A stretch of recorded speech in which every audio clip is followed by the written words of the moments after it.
கையடக்க தொலைபேசியும் எங்களுடைய இளம் பிள்ளைகளின் பாவனைகளும். அன்பார்ந்த உறவுகளுக்கு வணக்கம்.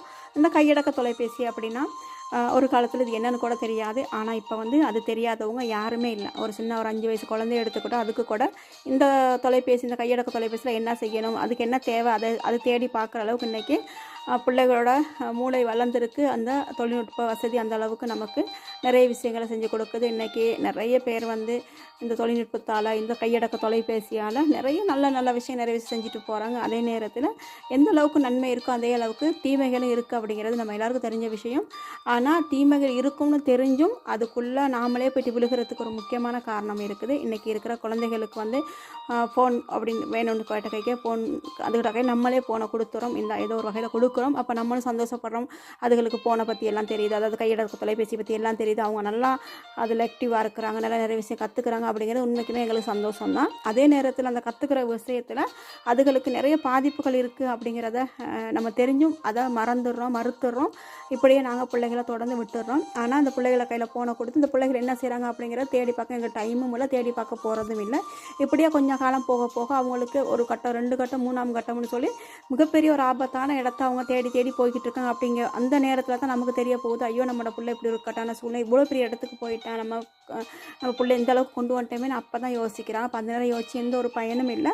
அந்த இடத்துல போய் நம்ம பிள்ளையோட போன கையில் பிடுங்கினாலும் பிரச்சனை, பிடுங்காட்டியும் பிரச்சனை, இப்படிங்கிற ஒரு விஷயம் ஒன்று இருக்குது. அந்த வகையில் இன்றைக்கி பிள்ளைகள் ரொம்ப மோசமாக, ஒரு சில, அதை எல்லாரும் இல்லை, ஒரு சில பிள்ளைகள் தெரியாமல் நிறைய பிரச்சனை போயிட்டு கொடுக்க நிறைய விஷயங்கள் செய்கிறாங்க.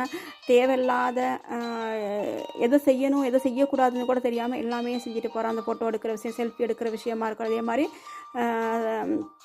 அதையும் தாண்டி சீர்கேடான விஷயங்களை கூட அந்த பிள்ளைகள் போயிடுறாங்க.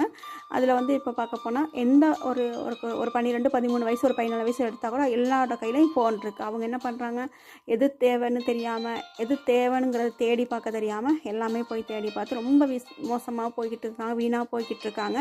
அப்போ இதுகளை நம்ம தடுக்கணும். கூடுமான வரைக்கும் பிள்ளைகளோட கையில் ஃபோனை கொடுக்குறத இனிமேலுக்கு ஒரு காலத்தில், அதாவது இப்போ கிட்டத்தில் அந்த பாடசாலைக்கு கூட ஃபோனை கட்டாயம் கொடுக்கணுங்கிற ஒரு காலத்தில் நம்ம வாழ்ந்துட்டு இருந்தோம். இனிமேல் காலங்களில் பிள்ளைகளுக்கு குறைஞ்சது ஒரு உயர்தரம் படிக்கிற வரைக்கும் சரி, ஸ்கூலுக்கு அந்த ஃபோன் அலோட் பண்ணாமல் இருந்தாலும் ஒரு வகையில் பிள்ளைகளை பாதுகாக்கலாம். ஏன்னா இன்றைக்கி சாதாரணத்துக்கு நிறைய பேர் பிள்ளைகள் இந்த ஃபோன் பிரச்சனை மாட்டிக்கொள்கிறாங்க. இப்போ கிட்டத்தில் பார்த்தீங்கன்னா ஒரு வேதனையான ஒரு விடயம் சொல்லக்கூட ஒரு மாதிரி தான். ஒரு அவங்களோட வகுப்பு ஆசிரியர் என்ன செஞ்சுருக்கிறாங்க, இந்த பசங்க அவங்களோட ஃபோட்டோவை எடுத்து,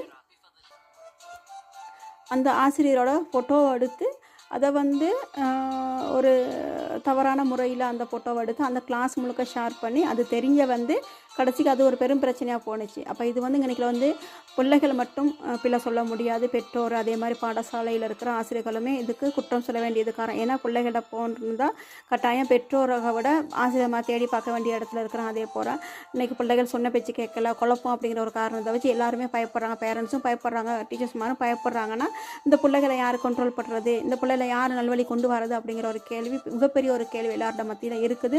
கூடுமான வரைக்கும் அன்பார்ந்த பெற்றோர்களை பிள்ளைகளை விஷயத்தில் ரொம்ப கவனமாக இருங்க. அதே மாதிரி பிள்ளைகளை தேடி பாருங்கள். முக்கியமாக ஃபோன் வச்சுருக்கிறாங்கன்னா கட்டாயமாக நம்ம பிள்ளைகளை தேடி பார்த்தே ஆகணும். ஏன்னா இன்றைக்கி பிள்ளைகள் எல்லா இடம் போய்ட்டு கடைசி கட்டத்தில் போய் நிற்கிறது நம்ம பிள்ளைகளை திரும்பி பார்க்கணும். அப்போ பார்த்து எந்த ஒரு பிரயோஜனம் இல்லை. அதனால் ரொம்ப அவதானமாக பிள்ளைகள் விஷயத்தில் இருக்கணும்னு நீங்கள் ரொம்ப தயவாக கேட்டுக்கொள்கிறேன். நன்றி உறவுகளை.